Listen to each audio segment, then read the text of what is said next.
Aux États-Unis, dans quelques heures, Hillary Clinton sera officiellement candidate au poste de sénateur de l'État de New York. Une cérémonie, ou plutôt une opération très médiatique, devrait donner le coup d'envoi de la campagne avec son premier discours devant une forêt de caméras. Ces dernières semaines, Hillary Clinton s'était déjà lancée dans la bataille. Portrait d'une battante, Dominique Derda. C'était l'été dernier dans le nord de l'État de New York.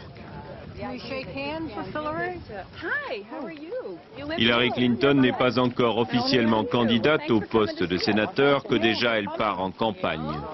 À l'écoute, dit-elle, des préoccupations des New-Yorkais. Pour la première fois de l'histoire de ce pays, l'épouse d'un président des États-Unis s'apprête à briguer un mandat électoral, et pas n'importe lequel. J'imagine que vous vous demandez tous pourquoi le Sénat, pourquoi New York et pourquoi moi? À cette question, pourtant, elle n'a jamais vraiment répondu. Sur son passage, dès le premier jour, les partisans de Rudy Giuliani, le maire républicain de la ville de New York, dénoncent le parachutage de cette native des environs de Chicago. Mais au sortir de l'affaire Lewinsky, Hillary Clinton est populaire. En février 1999, 68% des New-Yorkais disent l'apprécier contre 61% seulement d'opinion favorable à Rudy Giuliani.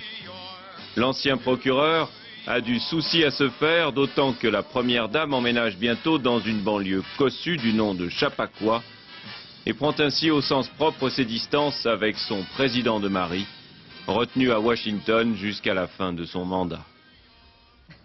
Je dois bien vous avouer que je m'intéresse beaucoup à cette sénatoriale en particulier, et puisque chaque voix compte, eh bien oui, je vais m'inscrire sur les listes électorales de New York. À la télévision, c'est d'elle et non plus de lui qu'elle vient parler, de ses projets en matière de santé, d'emploi, d'éducation. Montrer aussi, même si tout est écrit et répété à l'avance, qu'elle est capable d'un éclat de rire.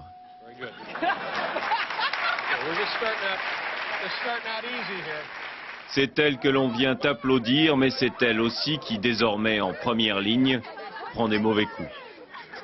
À 9 mois des élections, les sondages la donnent loin derrière Rudy Giuliani, même si rien n'est encore perdu. À New York, peut-être plus qu'ailleurs, en 9 mois, tout peut arriver.